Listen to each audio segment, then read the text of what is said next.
A few moments later. Assalamualaikum warahmatullahi wabarakatuh. Perkenalkan, nama saya Nur Hikmah dari kelas 232A Prodi Manajemen. Pada video kali ini saya akan menyimpulkan pembahasan dari materi etika bisnis dalam bisnis global. Secara argumentatif dan strategis, ekonomi makro dan masyarakat menjadi pertimbangan utama dalam perusahaan sumber daya ekonomi untuk strategis nasional dan percepatan kemajuan industri dan ekonomi makro. Maka, penguasaan monopoli semacam ini lebih dapat diterima sepanjang benar-benar didasari latar belakang seperti ini. Misalnya, monopoli yang diberikan sinyalnya kepada sektor-sektor produksi yang vital bagi kepentingan masyarakat luas. Biasanya, pihak yang dikuasai pemerintah yang boleh menguasai sektor-sektor yang strategis karena demi kepentingan umum yang lebih utama. Pasar kompetitif adalah suatu kondisi pasar berlaku perusahaan yang masuk di pasar ini cukup banyak, sehingga mereka satu dan yang lain harus memiliki daya yang kuat untuk mampu bertahan eksis dan tumbuh dengan memenangkan dalam persaingan. Sebenarnya, kondisi ini cukup menguntungkan bagi masyarakat yang menjadi konsumen, sebab konsumen memiliki pilihan yang akan dapat sesuatu yang terbaik dari barang atau jasa yang ditawarkan oleh perusahaan, di mana perusahaan yang saling bersaing memperebutkan konsumen.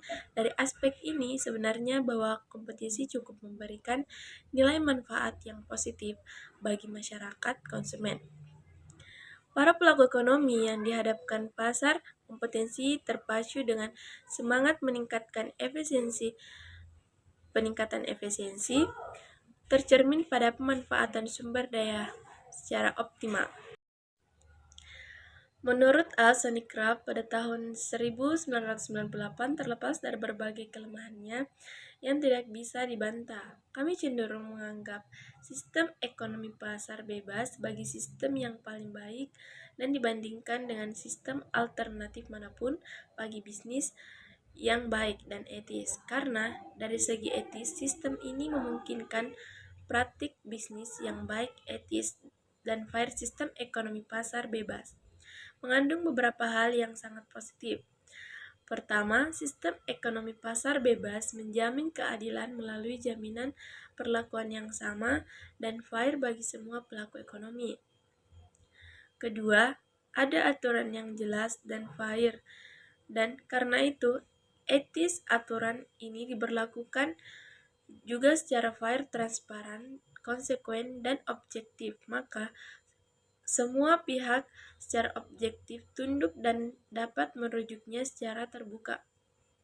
Ketiga, dalam kaitan dengan itu, pasar memberikan peluang yang optimal, kendati belum tentu sempurna bagi perusahaan yang bersaing bebas dan sehat dan fair. Keempat, dari segi pemerataan ekonomi, pada tingkat pemerataan ekonomi pasar jauh lebih mampu menjamin pertumbuhan ekonomi. Kelima, pasar juga memberi peluang yang optimal bagi perwujudan kebebasan manusia.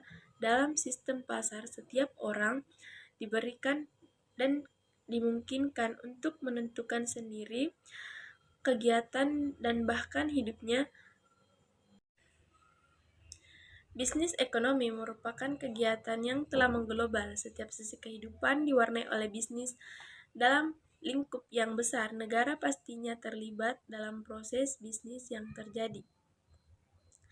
Kemajemukan sistem ekonomi perdagangan berkembang menjadi sebuah kesatuan sistem yang saling membutuhkan. Ekspor-impor multinasional menjadi sesuatu yang biasa. Setiap negara terus mengeksplorasi bisnis ke luar negeri.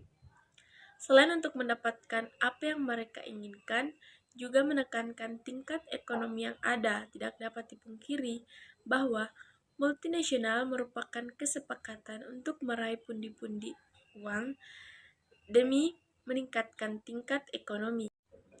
Globalisasi integrasi internasional, misalnya modal finansial yang dapat diperoleh dalam pasar nasional dan digunakan untuk membeli bahan baku di tempat lain.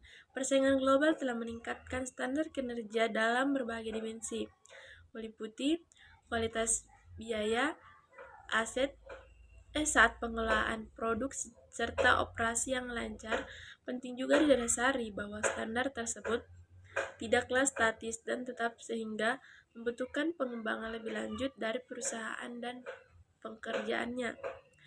Pasar global adalah pilihan strategis yang menarik perusahaan, akan tetapi bukanlah sumber daya saing satu-satunya fakta untuk banyak perusahaan yang mampu bersaing dengan sukses di pasar global sekalipun adalah penting bagi mereka untuk tetap memerhatikan pasar domestik. Pembangunan merupakan upaya untuk mengelola dan memanfaatkan sumber daya guna meningkatkan kualitas kehidupan rakyat.